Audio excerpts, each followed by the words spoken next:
From the book of Deuteronomy, a call to obey the Lord's commands.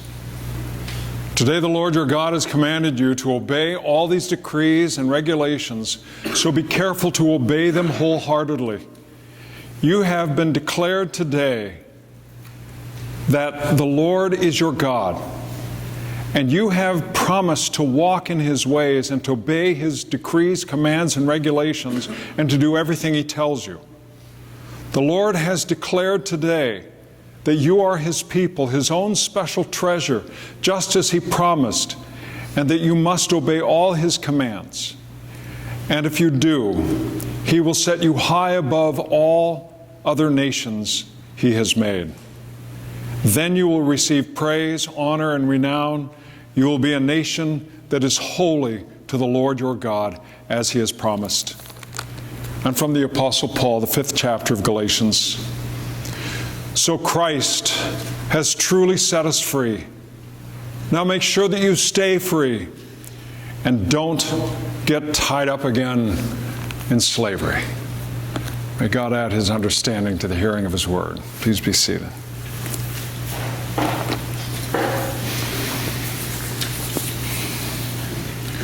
Now, as a kid, I did not understand my grandfather, but I loved him.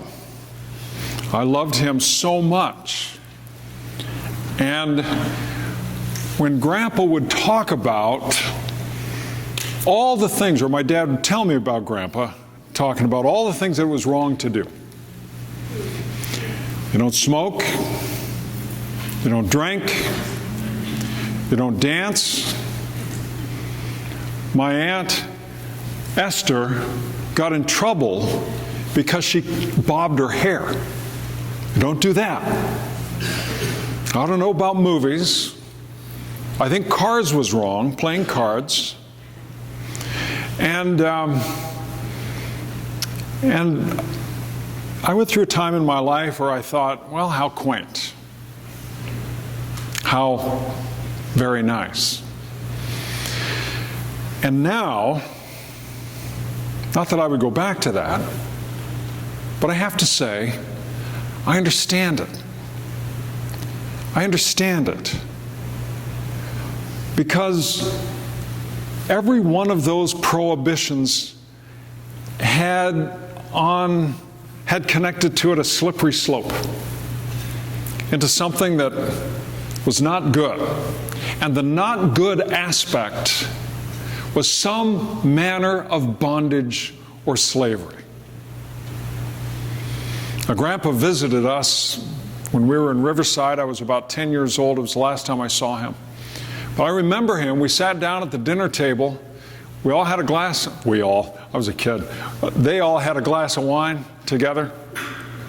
Grandpa took a sip, and he said, boy, it's a good thing I didn't try this when I was younger.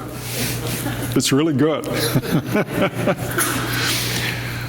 And so if we understand that some of these prohibitions that existed for us as a culture 100 years ago that seemed oppressive and seemed awful, that these laws seemed so wrong, but do we understand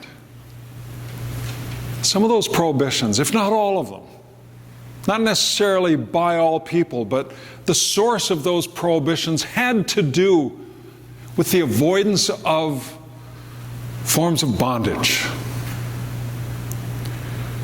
Deuteronomy, as the people of God left Egypt, where they lived as slaves, they went through the hard passage through the deserts.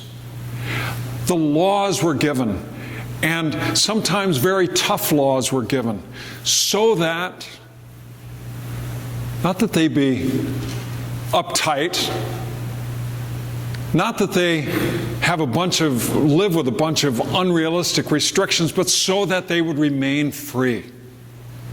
With freedom as the aim,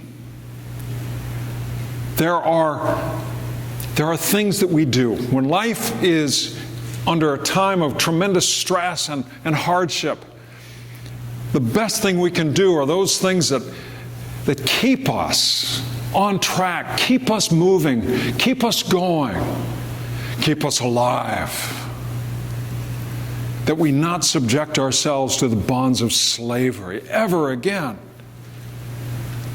So, obedience gives rise to freedom.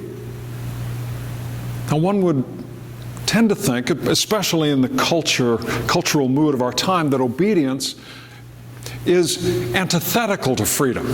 If I'm free, I can do whatever I want. Remember back in the 60s, it was that silly phrase, do your thing. But obedience is actually that which ensures freedom. A dear friend who's over at Moorings Park, Dan McClay. I'd love to get Dan here with us. He belongs with us. He and Sherry McClay belong with us. So if you know Dan and Sherry, you tell them start coming to our church.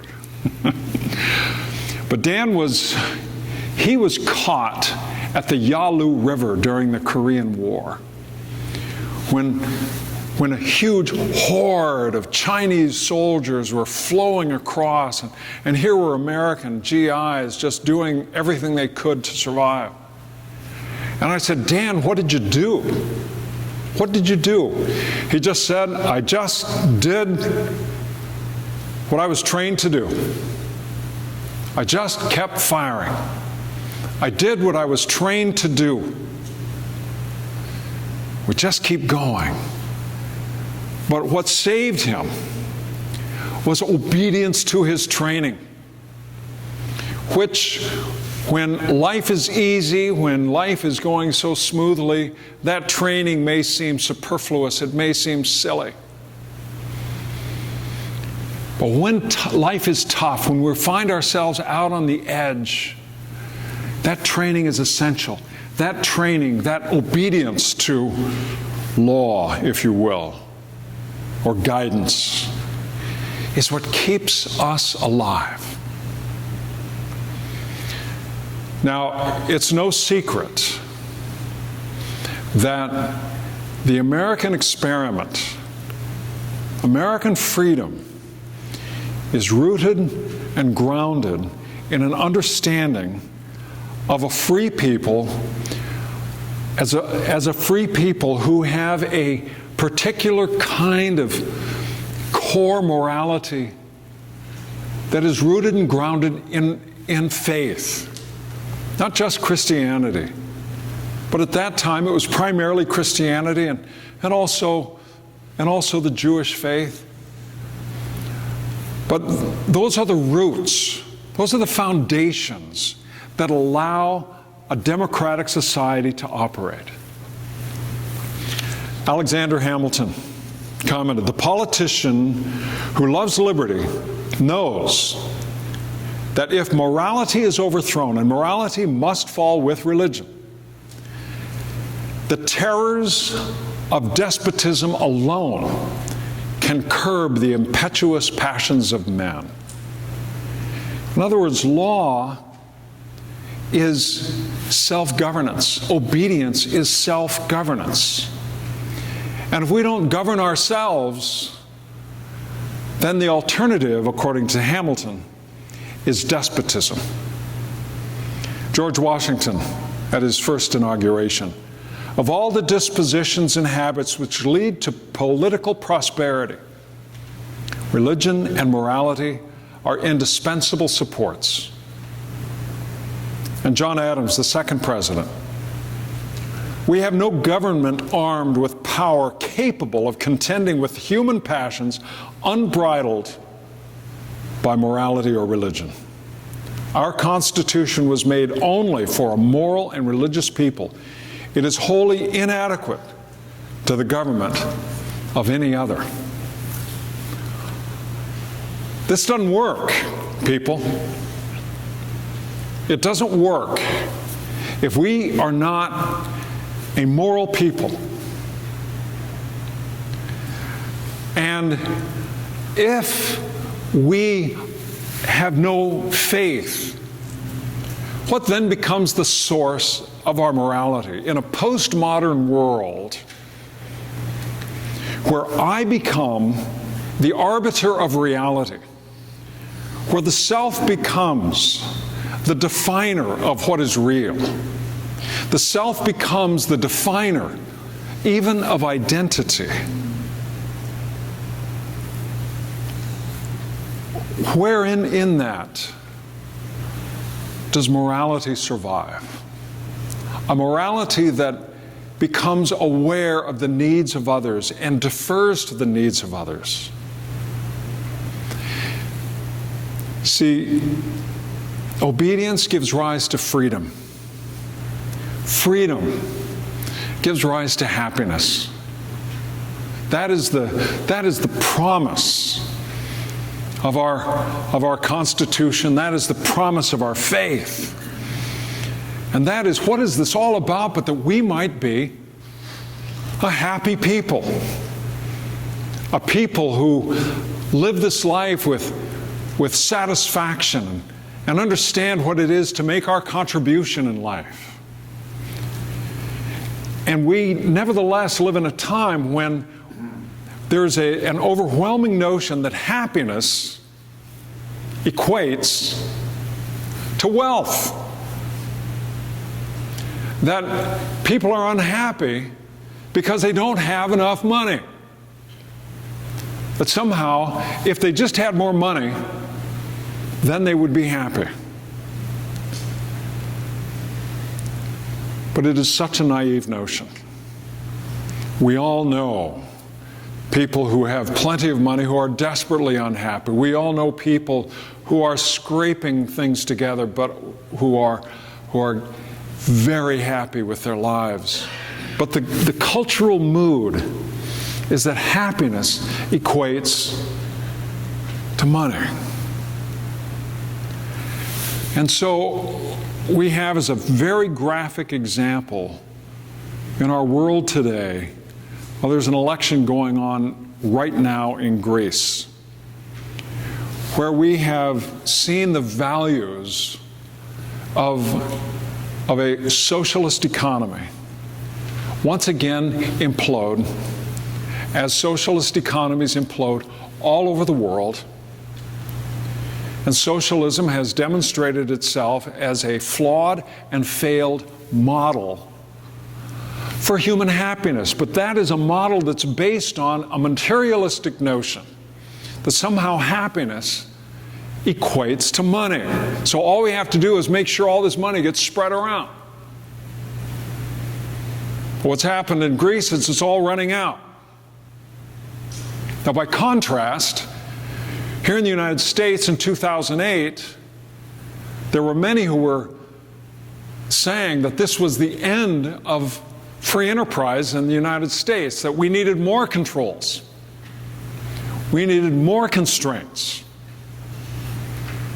In 2008, which was a crisis for sure, the consequence was not that we gave up on an American free enterprise system, but the American free enterprise system was allowed to work and bring about the corrections that continue to be in process.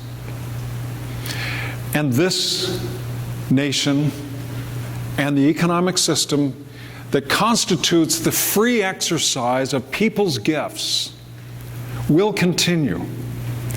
Because you know what happiness is really all about? It's not about money. It's about making a significant contribution with our lives. Rich or poor, it's about making a significant contribution with our lives. If we're doing that, that becomes the source of tremendous satisfaction and great joy. And so rich or poor, when they know that what they're doing is making a difference, is making a contribution to other people's lives, therein do they find satisfaction. Therein is the joy of life. And compensation comes, and people are glad to be paid and all of that, but it's not for that the work is going forth. It's because we have been put on this earth, we have been endowed by our Creator with gifts that are to be used to enhance people around us, to enhance others. And so John Winthrop, pastor of a Puritan pastor on the decks of the Arbella as it was making its way across the northern Atlantic, and they were making toward port in Boston. As he addressed his people, he spoke of that community and those people there on that ship. He spoke to them with the challenge that they become the city upon a hill, that they might be the kind of people that show what freedom is really all about, as they have escaped religious persecution and oppression. As people from all over the world have done, they have labored to escape oppressive contexts and come to this place where they might be free. But the challenge that they had to be a city upon a hill was that they, with their hard work, might be both austere and generous. That hard work, this is the so-called Puritan or Protestant work ethic that is with all of them. They all work hard. They all do their part. So with the presumption of all people going to work hard and to do their part, there's also the value of austerity, of exercising stewardship over the fruits of our labors. Because in any setting, some will do very well, others will do poorly, others will go in between, and yet when all are working hard, all are doing their part, then we have this overall community responsibility that in working hard, we would all exercise austerity and we would all exercise generosity.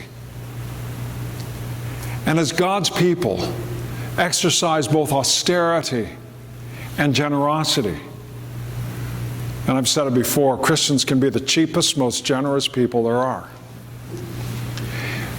Then, that new community becomes a visible light set upon a hill to which nations will flow.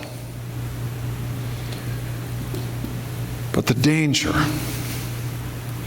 is if we knock the props out of the entire American experiment, and the props are knocked out from under us, when we cast out our faith and the morality and the ethic that has defined us,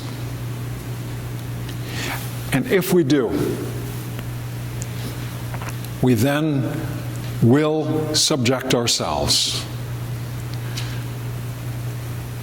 to the bondage of tyranny. That is history's lesson. Those are the antecedents that we have in culture after culture after culture. And so it's no small thing that we acknowledge and recognize those who have gone out onto the front lines and labored to salvage our freedom. And it is no small thing that we as a people are always grateful and acknowledge and thank.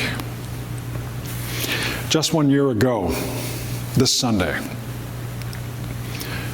I, during the prayer time, brought up two young men, Zeke and Philip Lefevre. His mom stood between them. And then I invited all of the veterans in the congregation to come forward. We laid on hands and we prayed for them as they were going off to serve, one in the Marines and the other in the Army. Well, thank you to the generosity of Bill and Penny Allen. I threw a little barbecue yesterday, and both Zeke and Philip were there. And these young men, and I asked them how it was going. And those of you who've served will probably understand this. They're both bored. But they're both about to be shipped out. They're both about to be deployed. And they will go to a place they've never seen before. And they'll be with people of other languages and other faiths. And they will go.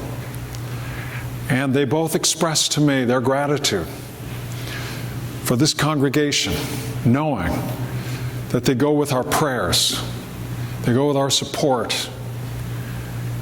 And what they're doing is a part of a big picture of a large, huge mural that is continuing to be developed even now. The mural of American freedom and American exceptionalism. That this place continue to become and maintain itself as a city set upon a hill. That people in bondage everywhere would continue to come to this place and find the opportunities that we have labored to maintain and that men and women have died to secure. All of this is rooted and grounded in the core value of the Christian faith, that it is for freedom that Christ has set us free. Therefore, he says, submit yourself never again to a yoke of slavery. Will you bow with me in prayer? And, O Lord, give us a sense of that which might hold us bondage. Give us a sense of that to which we have allowed ourselves dependency.